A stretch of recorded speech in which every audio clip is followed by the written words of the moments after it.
it's Dan. Welcome to a brand new Fun Kids Science Midweekly. Every Wednesday, I pop up, little bit of chat, and we run through some amazing science stuff for you. This week, we'll talk to a real-life astronaut. Meganne Christian, a British astronaut in training, is joining us for an exclusive chat all about science, about space, and about why she's passionate about inspiring the next generation of explorers. So let's find out more. I sent our Fun Kids presenter George along with the big job of speaking to our space traveller. Now, you work at the UK Space Agency, and I think you have arguably the coolest job in the world, or even out of it. Could you please tell us what that job is? Yes, so my job at the UK Space Agency is Reserve Astronaut and Commercial Exploration Lead. So you are an actual astronaut, which I'm sure doesn't just blow my mind, but everybody listening. What's it like being an astronaut? It's an interesting experience. So I was selected as a member of the Astronaut Reserve at the European Space Agency in 2022. And I guess that kind of changed my life, because before that I was working in a lab as a materials scientist. And now I'm doing all things space, which is really exciting. What was the training like to become an actual astronaut? I just started my training. So I've done the first block of my astronaut reserve training. We're doing it in around about 2-month blocks. And it's been really interesting so far. So we've had some human behavior and performance training, which is all about teamwork and leadership and basically how you behave in different complex situations. We've also had training in some sciences like biology. We've been in the neutral buoyancy facility, which is where we get used to working in a kind of simulated weightless environment. It's a big pool where we can practice. So it's been quite a variety already. It's, so fascinating. And I'm sure all of our listeners are really interested to know a lot of the details. But what I would love to know is, what's the dream from an astronaut's point of view? Is there somewhere that you would love to go? Is there a job that you would like to do? What's the one thing that you would love to accomplish as an astronaut? I would love to go to the International Space Station and spend some time doing experiments there. And this comes from actually the time I spent in Antarctica before I applied to become an astronaut, because there you're the custodian of other people's experiments. So you're there being the hands of the people who have designed the experiments, but they can't be in this really extreme environment to do the work. So you're there doing that. And that's what astronauts on the International Space Station do. So I'd love to do, something similar to what I was doing in Antarctica, but in an even more extreme environment. I'm going to come on to Antarctica in a minute because I do have questions.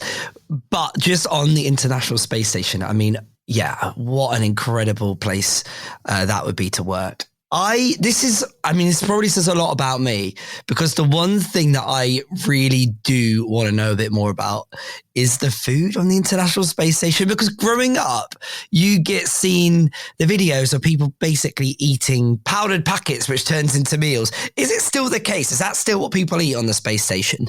More or less, because the fact is that you can't take up big volumes and heavy things up into space, because that takes up more space on the rocket and takes up more mass, which is more expensive and so on. So you have to send things that are dehydrated mostly. And then you add water back into it, you heat it up, and it becomes something similar to the kind of food we eat here on Earth's surface. Have you tried it? I'm assuming you have. I actually haven't had the chance to try it yet, but I was speaking to somebody yesterday. The interesting thing is that European Space Agency astronauts get to take some extra food, which is usually made by a chef of their choice. And one person I spoke to yesterday had tried all the recent astronauts' special food, and they actually liked the British one from Tim Peake's mission the best, which was by Heston Blumenthal. What? That's so... Okay, question for you.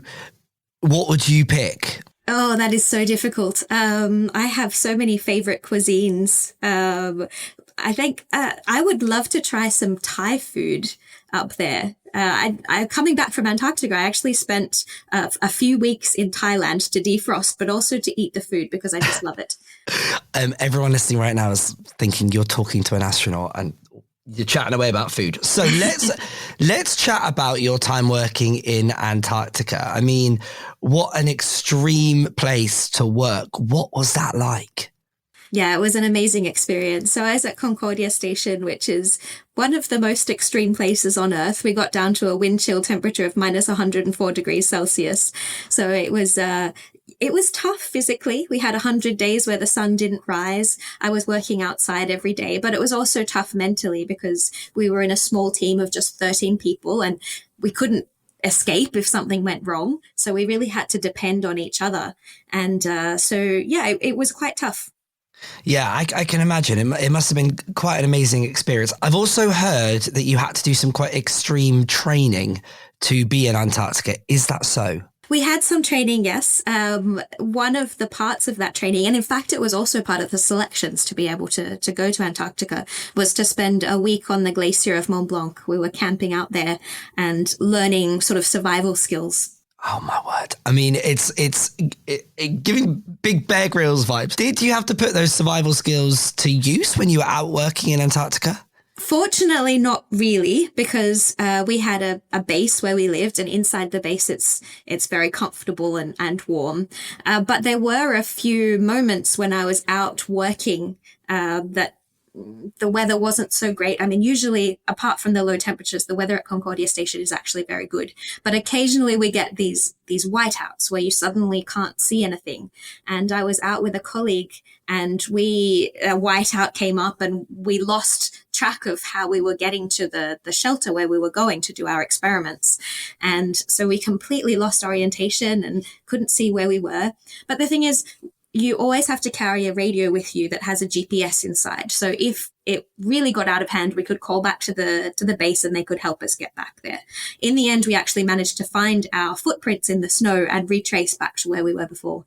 I mean, your life just sounds so interesting. I mean, I hope that you've written all this down along the way and there's a book that will come out, once you've been to the space station. But it's just so fascinating. And I know that you're also so passionate about inspiring young people to get into STEM, because clearly STEM has given you such an incredible opportunity to do all of these things, whether that's the astronaut training, whether that's being in Antarctica. And I know it's especially important to kind of inspire young girls to get into STEM. So could you tell us, why a career in STEM is so interesting and what it's done for you? But actually, before you get into that, can you actually just tell us what STEM is, what it means? Yeah, absolutely. So STEM is science, technology, engineering, and mathematics. Sometimes the M is also medicine, so it can be either of those things. But yeah, so it's basically any of those more technical side of education. And so if you like things like learning more about how things work, then STEM is absolutely for you. And I was always fascinated by science, but maths was my favorite subject at school. And a good way to put those two things together is doing engineering. So I went and I did a Bachelor of Engineering in Industrial Chemistry. And then I sort of stayed in that STEM field. I worked as a researcher, so trying to discover sort of new things every day, new ways of making things. And as you say, it's really important to remind girls especially that these careers do exist and they are for everyone. And so at the UK Space Agency, we have a really strong education program. And actually, we partner with Brownies and Girl Guiding. And we have a space badge for the Brownies. And just last year, I got to be involved in a call with the International Space Station, an amateur radio call. We were speaking to Sunita Williams on the station, and there were 100 Brownies, guides, and rangers there, and they were so excited to be able to do that. So I think moments like that are really inspiring. So inspiring. And I'm sure there are plenty of girls listening right now who are so inspired by you. If they wanted to get involved in this fantastic scheme, how could they? There are lots of different ways. So we have partnerships with schools and different school programs, for example, or the one I was just mentioning with the Brownies and Girl Guiding. Not just girls, though. I mean, we have space badges with the Scouts as well. There are all sorts of different clubs that you can be involved in. Go to your local museum. So many, many different ways. And you touched a little bit on your education there. Now, one thing that we love to do here at Fun Kids is recognise teachers and how fantastic they are and the big role that they play in our lives. And every week we crown some Teachers of the Week here on the show, and our listeners get in touch and they tell us all about the teachers who have been lighting up their classroom. And looking back, was there a teacher at school who kind of really inspired you and or perhaps set you on your way on the incredible journey that you've been on? Yeah, I had several amazing teachers at school, and actually when people ask me who my role models have been, I always think of the people around me. So, my family, but also my teachers. And there was one particular teacher at school who was who looked after the extracurricular programs. Her name was Jan Hales, and she really inspired me to do more. So she led this program called the Future Problem Solving Program. And this was I had a team of 4 girls, and we worked together to solve problems, future problems they're called. And we actually managed to win the international championships thanks to the guidance of this teacher. Oh my word. That's amazing. Remind me of the teacher's name? Jan Hales. Jan Hales. Well, a Teacher of the Week alumni right there. Now, I cannot finish without asking you this, because as people, we are, multifaceted, and that's what makes us interesting. And you get F1 drivers who have fashion lines and dentists that love to do rowing in their free time. A little birdie has told me that some astronauts like to sing. Is that right? Yes, I do love to sing. That is one of my many hobbies. And I you don't just like to sing. Clearly, you are very good at everything that you've done, because am I right in saying you are an award-winning singer? Yes, not just me. I don't generally sing individually. I sing as a member of choirs and choruses, and one of the choruses that I've sung with has won the International Women's Barbershop Championships twice. Oh my word. That is, just so cool. Is there anything you cannot do? Do you remember, don't worry, I'm not going to ask you to sing, but do you remember the song that you won the barbershop category in your big singing competition? Actually, it was a whole package that we had to put together. So we made a mini musical, and then there were about 5 songs in each of them. And one was the second time we won was a sequel of the first one. And it was all about us traveling to these international championships and getting into a plane crash, actually landing on our way back, landing on a desert island and surviving through that. Singing, being an astronaut, being a top scientist, there is a survival expert. I don't think there is anything you can't do. Dr. Meganne Christian, it's been an absolute pleasure having a chat, and thank you so much for joining us on Fun Kids. Now it's time for the next episode in a special bonus series that we've got for you, all about water. We are headed over to Aquanauts Central, and today we're finding out all about the cost of water, how it's built into so many other things that we need in life. Aquanauts, engineering our water future. When you think about how water is used, it's not just what we drink or use to cook and wash with. Water's used in almost everything we do and consume, often in ways we don't see. This hidden usage is called embedded water, and it's crucial to understand to know our true water footprints. Hi, I'm Arno. I'm with the Aquanauts. We're wild about water and how to make sure there's enough for everyone who needs it, now and in years to come. Activate Aquanauts. What are you up to, Cole? I'm trying to calculate what our true water usage might be. We all know that we use around 6 litres every time we flush the toilet, and 1 litre to boil water for our pasta. But how many litres do you think you use if you leave the tap on when brushing your teeth? I guess a couple of litres. Too low. It can be as much as 9 litres. OK, these are a bit more tricky. How many litres are used to produce a single sheet of paper? Grow a kilo of apples and make a kilo of chocolate. I think I might need some help. Well, it's 10 litres of water for a sheet of paper, 830 litres for a kilo of apples, and a massive 17,000 litres for the chocolate. That's like taking 130 baths. Now, while it's easy to see our water usage when we use it directly, not just by watching the water as it comes out the tap, but also by checking the water meter change, it's a lot harder to see how much water is used when it's used by others to make things we want. Let's call it the hidden gulp. So you're making some pasta. You put your water in the pan, but have you thought about the water needed to grow the wheat, produce the fuel for the machines to harvest it, and to create the electricity for processing the wheat into flour and pasta? Or what about when you put your clothes into the washing machine? You know that water's swishing around to get everything super clean, but do you know how much water is used to produce the textiles for your school uniform? It takes around 2,700 litres to produce each cotton t-shirt. That's enough for one person to drink for 900 days. This is the embedded water cost. It's something we rarely think about. Even things we usually keep well away from water, like our mobile phones, use a phenomenal amount of water in their production. Aquafact! The water footprint of a smartphone is a whopping 14,000 litres. That includes water to extract the minerals used for the components in the phone, as well as the manufacturing process itself. Water is used in almost every industry. Let's check out 3 major types. First up, factory production. Many factories use water in production of goods, either as an ingredient or as part of the production process, like cooling, washing, diluting, boiling, or cooking, transportation of raw materials, and as a cleaning agent. Next, let's get ready to power up. Making energy is very water intensive. Even greener types of energy use lots of water.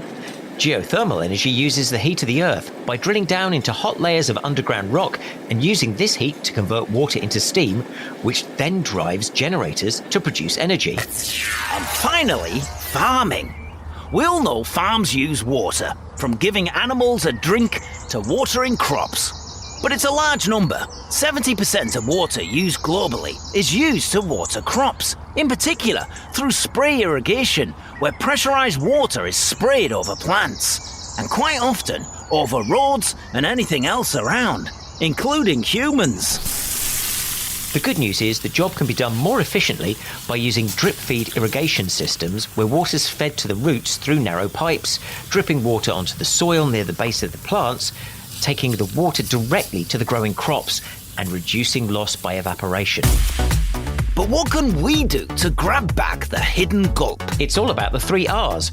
Reduce. Buying fewer products reduces water use in factories. Reuse. Instead of disposable wipes when cleaning, reuse clothes that can be washed. And recycle. Instead of throwing away old clothes, paper and plastics, and especially electrical gadgets and mobile phones, recycling and donating them to others saves gallons of water.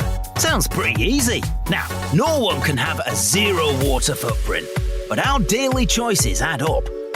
Every small action can make a big difference. Absolutely. And just by thinking about the hidden water in our everyday lives, we can all contribute to a more sustainable future. So next time you pick up a t-shirt, have a snack, or use your smartphone, you can be an aquanaut by remembering the hidden water behind it all. Or maybe think about a career in water technology. Water workers! There's a wide range of jobs across the water sector, and today's water worker is... environmental engineers. As we've been finding out, the water we use doesn't just come out of the tap. It reaches to almost every industry and every part of our environment. Environmental engineers are involved in managing and reducing waste and minimising pollution, including in our water systems, in order to protect, restore and preserve the planet.